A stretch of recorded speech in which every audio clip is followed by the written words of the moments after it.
नमस्कार, आप देख रहे हैं तेज 24 न्यूज़ और अभी मौजूद हूँ शिवहर जिला के तरियानी प्रखंड में और यहाँ क्षेत्र संख्या 6 से वर्तमान जिला पार्षद जो है बने हुए हैं हमारे साथ। और आइए इनसे चर्चा करते हैं जातीय जनगणना को लेकर, शिक्षा, स्वास्थ्य और इस क्षेत्र का विकास, इसकी चर्चा करेंगे। सबसे पहले तेज 24 न्यूज़ में आपका स्वागत है, आप अपना पूरा परिचय देंगे।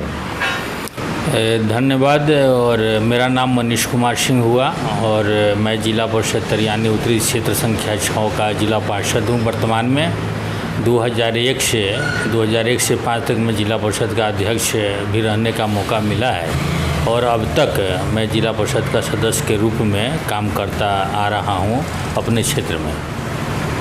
जातीय जनगणना को लेकर क्या कहना चाहेंगे?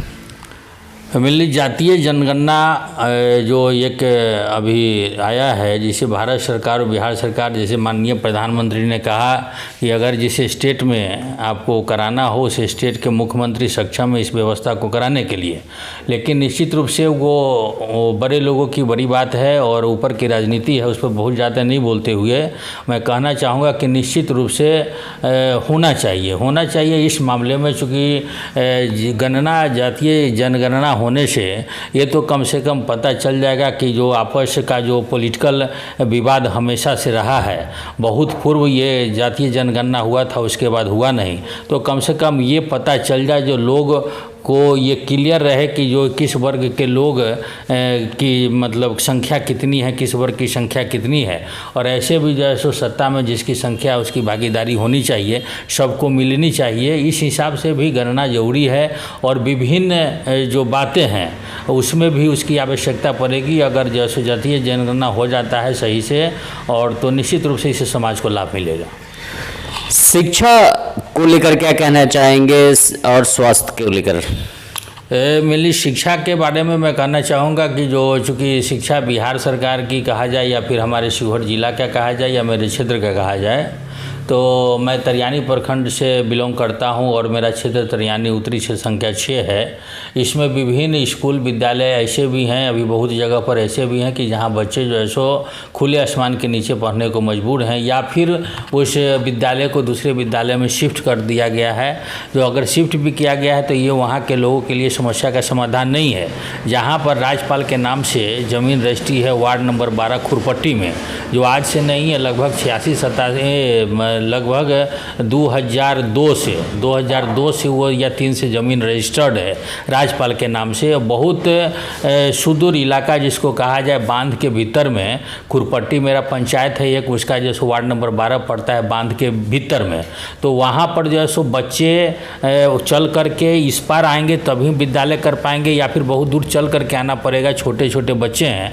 इसीलिए इसी मद्देनज़र जो है सो वहाँ पर एक ज़मीन, बहुत गरीब लोग हैं लेकिन फिर भी उन्होंने हिम्मत करी और हम लोग के कहने पर जैसे उन्होंने राज्यपाल के नाम से ज़मीन का निबंधन किया था, जिस समय हम मतलब जिला परिषद के अध्यक्ष थे। लेकिन उस समय से लेकर के अब तक वहाँ पर भवन का निर्माण नहीं हो सका है। ये बहुत ही दुखदाई है और बहुत ही झकझोरता है कि चूँकि बच्चे के भविष्य जो है सो वहाँ पर सुरक्षित नहीं देख पाते हैं। ये जैसा आपने बताया, ये कमी कहाँ से? ये कमी एक्चुअली जैसो ये कमी की इसकी चर्चा जिला परिषद की बैठक में हुई थी। जिला शिक्षा पदाधिकारी ने जवाब दिया था, उसका लेटर भी हमारे पास है अभी। तो उन्होंने कहा जो ये संभव हमारे मद से नहीं है या फिर कोई ऐसा इसके लिए सरकार की तरफ से व्यवस्था नहीं बनाया गया है कि मैं अपने स्तर से वहाँ पर जैसे भवन निर्माण के लिए राशि दे सकूँ। तो मैंने वहाँ पर सवाल उठाया और कहा था कि अगर आप नहीं दे सकते हैं तो निश्चित रूप से आपको बिहार सरकार को लिखना चाहिए या फिर आपका जो शिक्षा विभाग है, शिक्षा विभाग के मुख्य सचिव या सचिव को लिखना चाहिए ताकि वहाँ से आवंटन प्राप्त हो सके। तो उन्होंने पिछली जो बैठक हुई थी 2 फरवरी को जो बैठक हुई थी, उस बैठक में उन्होंने जो है सो पत्र बिहार सरकार को लिखा था। अब बिहार सरकार को लिख करके मुझे चिट्ठी वो दिया गया था, लेटर दिया गया था कि मैंने यहाँ से सचिव को लिखा है, मुख्य सचिव या सचिव जो शिक्षा विभाग के हैं उनको लिखा गया है। फिर जैसा होगा फिर हम आगे बतलाएंगे। तो अभी तक कोई वैसी सूचना नहीं है, आवंटन आया है कि नहीं आया है इसकी सूचना नहीं है। फिर अगली बैठक होगी, मैं इस पर चर्चा करूँगा। जल निकासी को लेकर क्या कहना चाहेंगे? बहुत ऐसा पंचायत है जहां पे जल जमाव और जल निकासी की जो समस्या बनी हुई होती है और उस जल जमाव के कारण काफ़ी कठिनाइयों का सामना करना पड़ता है। चूँकि ये विभिन्न नहर जो है सो खास करके मेरे निर्वाचन क्षेत्र में तो नहर ज़्यादा ही है, मेरा जैसा समझता हूँ, क्योंकि बालसुंदर नहर और रघुवंश नहर मेरे निर्वाचन क्षेत्र में है, जो आपको दुम्मा से जैसे कि चलता है वहाँ से चल करके दुम्मा से चल करके ये आपको खाजेपुर घाट तक आता है, जो छपरा सीमान में मिलता है, वो जो है सो रघुवंश नहर है। तो रघुवंश नहर और माधोपुर छत्ता रेवसिया जो मेरा निर्वाचन क्षेत्र माधोपुर पंचायत है, वहाँ बालसुंदर नाला है।